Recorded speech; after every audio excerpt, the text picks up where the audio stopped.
কথা, কারণ এটা মনুষ্যত্বের কথা, মানবতার কথা। আপনাকেও পালন করতে হবে এই মানবতা রক্ষার দায়িত্ব, কারণ আপনি মুক্তিযুদ্ধের সৈনিক, বঙ্গবন্ধুর ধর্মনিরপেক্ষ চেতনার শরিক। সুতরাং চ্যানেল ছেড়ে চলে যাবেন না, সঙ্গে থাকুন প্লিজ। বাংলাদেশে টিএমডি বা টোটাল মালাউন ডেথ নামে একটি ভয়াবহ আন্দোলন ছড়িয়ে পড়েছে, যা হিন্দু সংখ্যালঘুদের সম্পূর্ণভাবে নির্মূল করার খোলাখুলি ডাক দিচ্ছে। মালাউন শব্দটি হিন্দুদের জন্য ব্যবহৃত একটি অত্যন্ত অবমাননাকর এবং অমানবিক গালি, যা কাফের শব্দের সমতুল্য কিংবা তার থেকেও নোংরা। গত বছর 30 নভেম্বরে ভারতের নামী ওপি ইন্ডিয়া নিউজ পোর্টাল এই বিষয়ে একটু রিপোর্টিং করেছিল। তার হেডলাইনটি একবার দেখুন। কবে? গত বছর 30 নভেম্বরে।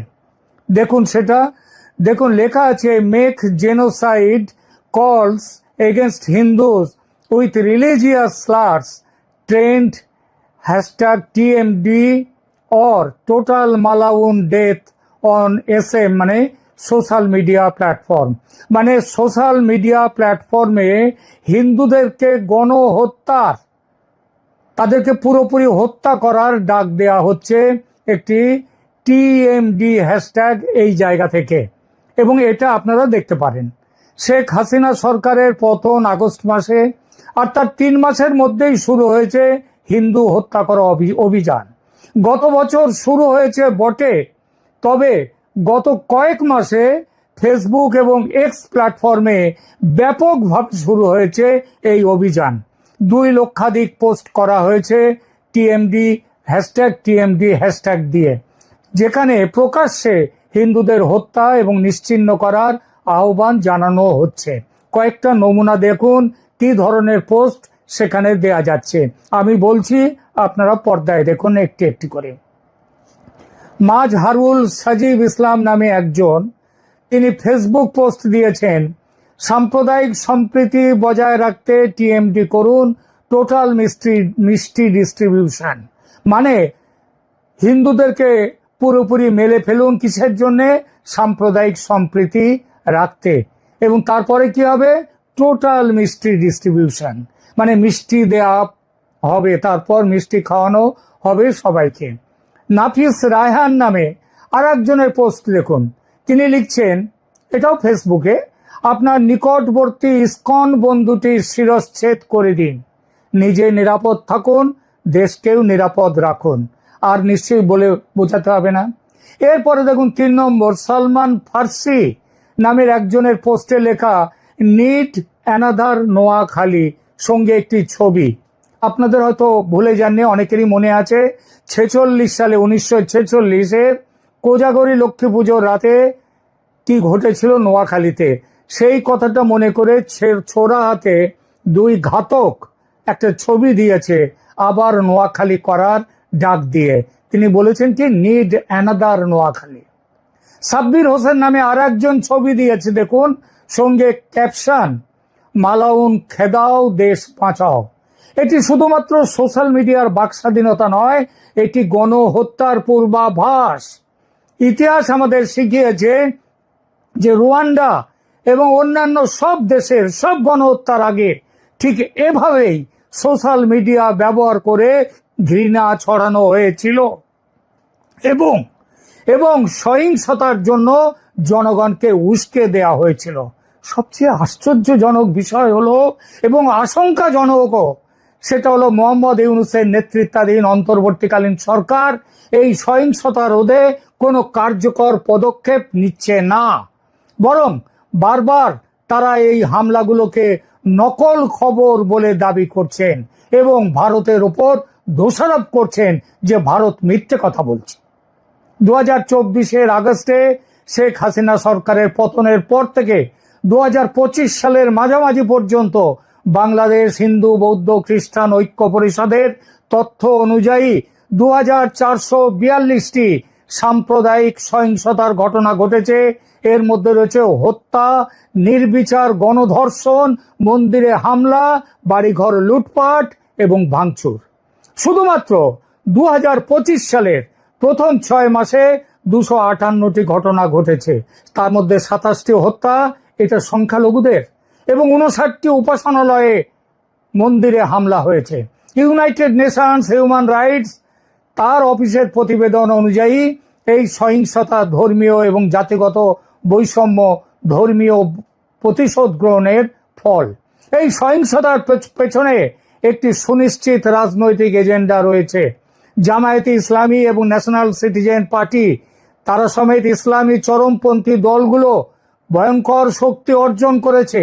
তারা জানে যে যদি বাংলাদেশে ব্যাপক সাম্প্রদায়িক সহিংসতা এবং অস্থিতিশীলতা সৃষ্টি করা যায় তাহলে নির্বাচন আরো বিলম্বিত হবে, এবং তারা যতদিন না নির্বাচন হবে ততদিন তারা ক্ষমতায় থাকতে পারবে। নির্বাচনে না গিয়েও বর্তমান অন্তর্বর্তীকালীন সরকার ইতিমধ্যে আওয়ামী লীগকে নিষিদ্ধ করেছে এবং তাদের নির্বাচনে অংশগ্রহণের অধিকার কেড়ে নিয়েছে। নির্বাচন ইতিপূর্বে বারবার বিলম্বিত হয়েছে এবং অনেকেই আশঙ্কা করছেন যে এটি আরো পিছিয়ে যাবে, এমনকি আদৌ হবে কিনা সে সন্দেহ উঠছে। যেসব সন্ত্রাসী সংগঠনগুলো শেখ হাসিনার শাসন আমলে নিষিদ্ধ ছিল তাদের এখন মুক্তি দেয়া হয়েছে। জেল থেকে বেরোবার পর তাদের গলায় ফুলের মালার পাহাড় জমছে। আল কায়দা অনুপ্রাণিত সন্ত্রাসী সংগঠন আনসারুল্লাহ বাংলা টিমের প্রধান মুফতি জসিমউদ্দিন রহমানীকে কারাগার থেকে মুক্তি দেওয়া হয়েছে। হিজবুত তাহরীরের মতো জিহাদি সংগঠন যা পশ্চিমী দেশগুলোতে সন্ত্রাসী সংগঠন হিসেবে চিহ্নিত, তারা এখন বাংলাদেশে অবাধে কাজ করছে। আইসিসের পতাকা নিয়ে মিছিল হচ্ছে প্রকাশ্যে ঢাকার রাজপথে। ইসলামী চরমপন্থী আহমদিয়া মুসলিমদেরও হুমকি দেওয়া হচ্ছে। তারা 15ই নভেম্বর ঢাকায় একটি বিশাল সমাবেশের পরিকল্পনা করছে এই চরমপন্থীরা, যেখানে আহমদিয়াদের অমুসলিম ঘোষণা করার দাবি জানানো হবে এবং তাদের বিরুদ্ধে সহিংসতার হুমকি দেওয়া হচ্ছে। দুর্ভাগ্যবশত আন্তর্জাতিক সম্প্রদায়ের প্রতিক্রিয়া অপর্যাপ্ত এবং দুর্বল।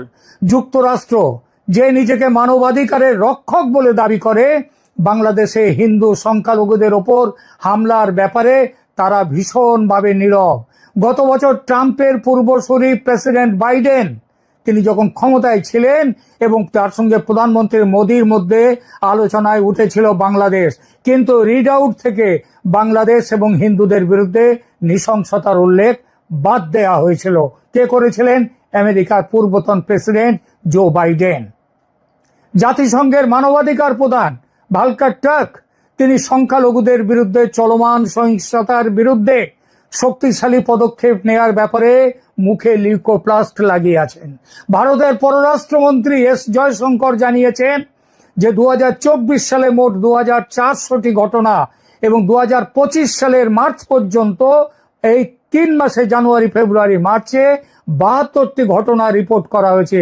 ভারত বারবার এই বিষয়ে উদ্বেগ প্রকাশ করেছে, কিন্তু বাংলাদেশ সরকার কোনো কার্যকর পদক্ষেপ নিচ্ছে না। বাংলাদেশে এখন আইন শৃঙ্খলা পরিস্থিতি সম্পূর্ণ পতন ঘটেছে। 2024 সালের আগস্ট থেকে 2025 সালের জুলাই পর্যন্ত অন্তত 637 জন মবের দ্বারা লিঞ্চিং এর শিকার হয়েছেন। এদের একটা বড় অংশ হিন্দু। এই সংখ্যা 2023 সালে ছিল, মানে শেখ হাসিনার সময় ছিল সারা বছরে 51 জন, অর্থাৎ তার বৃদ্ধি হয়েছে 1250%।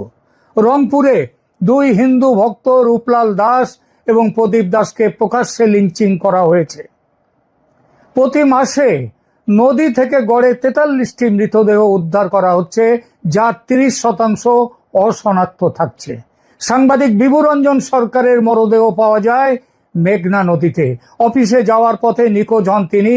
নিখোঁজ হওয়ার কারণ, তিনি তার শেষ মৃত্যুর আগে তিনি একটি লেখা লিখেছিলেন, তাতে এই সরকার তাতে অসন্তুষ্ট হয়েছিল, ফলে তার মৃত্যু হলো এবং আত্মহত্যা বলে ফাইলও বন্ধ করে দিয়েছে পুলিশ। অপরাধীরা চরম আত্মবিশ্বাসী যে তারা শাস্তি পাবে না, তাই তারা দেশের নদীগুলোকে মৃতদেহ ফেলার জায়গা হিসেবে ব্যবহার করছে। অন্তর্বর্তীকালীন সরকার গণতন্ত্র এবং মানবাধিকারের নামে যা করছে তা তো বলার অযোগ্য। চরম নিপীড়ন, প্রায় 5,16,000 মানুষকে রাজনৈতিক কারণে ফৌজদারি মামলায় জড়িত করে জেলে রাখা হয়েছে। আওয়ামী লীগের 400 জন প্রাক্তন মন্ত্রী এবং সংসদ সদস্যের বিরুদ্ধে 1170টি মামলা দায়ের হয়েছে, যার অনেকগুলোই মিথ্যা অভিযোগে করা। সাংবাদিক এবং মানবাধিকার কর্মীদের হয়রানি করা হচ্ছে, জোরপূর্বক গুম করা হচ্ছে এবং নির্যাতন করা হচ্ছে।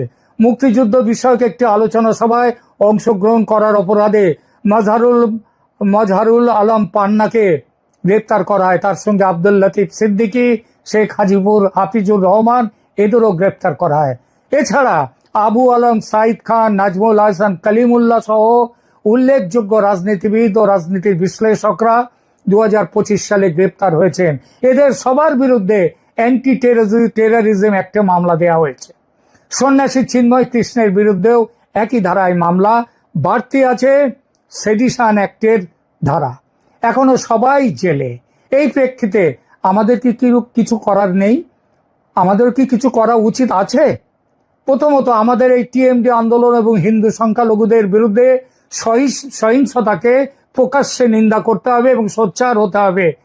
নীরবতা, আমরা যদি নীরব থাকি তাহলে মনে রাখবেন নীরবতা মানে হচ্ছে তাদের সহযোগিতা করা।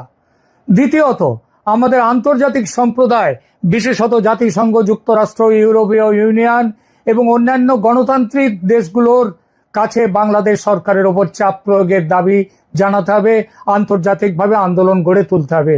তৃতীয়ত, সোশ্যাল মিডিয়া প্ল্যাটফর্মগুলোকে দায়বদ্ধ করতে হবে। ফেসবুক এবং এক্স প্ল্যাটফর্মে এই হ্যাশট্যাগ টিএমডি দিয়ে 2 লক্ষাধিক পোস্ট করা হচ্ছে, যেখানে খোলাখুলিভাবে গণহত্যার ডাক দেওয়া হচ্ছে। এই প্ল্যাটফর্মগুলোকে অবিলম্বে এই ঘৃণাপূর্ণ বিষয়বস্তু থেকে সরিয়ে ফেলতে হবে এবং যারা এটি ছড়াচ্ছে তাদের বিরুদ্ধে পদক্ষেপ নিতে হবে। চতুর্থত, বাংলাদেশ সরকারকে অবিলম্বে সংখ্যালঘুদের রক্ষার ব্যবস্থা করতে হবে এবং দায়ীদের বিচারের আওতায় আনতে হবে। তাদের মন্দির, ঘরবাড়ি এবং ব্যবসা প্রতিষ্ঠানে নিরাপত্তা নিশ্চিত করতে হবে। পঞ্চমত, আমাদের নিশ্চিত করতে হবে যে বাংলাদেশে একটি অবাধ, সুষ্ঠু এবং অন্তর্ভুক্তিমূলক নির্বাচন অনুষ্ঠিত হয়, যাতে হয় তাড়াতাড়ি। আওয়ামী লীগের নিষেধাজ্ঞা তুলে নিতে হবে এবং সকল রাজনৈতিক দলকে নির্বাচনে অংশগ্রহণের সুযোগ দিতে হবে। চরমপন্থী দলগুলোকে ক্ষমতায় টিকে থাকার জন্য সংখ্যালঘুদের বলি দেওয়ার অনুমতি দেয়া যাবে না।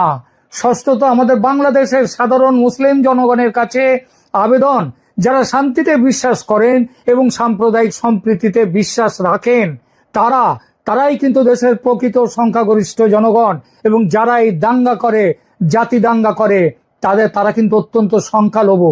সুতরাং এই সংখ্যাগরিষ্ঠ মানুষদের এইসব চরমপন্থীদের বিরুদ্ধে রুখে দাঁড়াতে হবে। বাংলাদেশের হিন্দু সংখ্যালঘুরা এখন অস্তিত্ব সংকটের মধ্যে রয়েছে। 1947 সালে বাংলাদেশে হিন্দু জনসংখ্যা ছিল 22%, আজ তা নেমে এসেছে 8%। যদি এই প্রবণতা অব্যাহত থাকে এবং টিএমডির মতো আন্দোলন সফল হয়, তাহলে বাংলাদেশ সম্পূর্ণভাবে হিন্দু শূন্য হয়ে যাবে, যা একটি সাংস্কৃতিক গণহত্যা এবং মানবতার বিরুদ্ধে অপরাধ। আমরা আর নীরব থাকতে পারি না। ইতিহাস আমাদের বিচার করবে যদি আমরা এই সময় কিছু না করি। আসুন আমরা সবাই মিলে এই কুৎসিত রাজনীতি, এই নোংরা রাজনীতি, এই ভয়ঙ্কর সহিংসতার বিরুদ্ধে রুখে দাঁড়াই। বাংলাদেশের সকল নাগরিক, তারা হিন্দু, মুসলিম, বৌদ্ধ, খ্রিস্টান, যাই হোক না কেন, তাদের সমান অধিকার রয়েছে নিরাপদে সম্মানের সাথে বাঁচার। ওই যে টিএমডি আন্দোলন, টোটাল মালাউন ডেথ, এই আন্দোলন শুধু হিন্দুদের বিরুদ্ধে নয়, এটি মানবতার বিরুদ্ধে একটি আক্রমণ, গণতন্ত্রের বিরুদ্ধে, সভ্যতার বিরুদ্ধে আক্রমণ। আসুন আমরা সবাই একসাথে এর বিরুদ্ধে রুখে দাঁড়াই এবং নিশ্চিত করি যে বাংলাদেশ একটি অন্তর্ভুক্তিমূলক, সহনশীল এবং গণতান্ত্রিক দেশ হিসেবে বিশ্বের কাছে সম্মানিত হবে।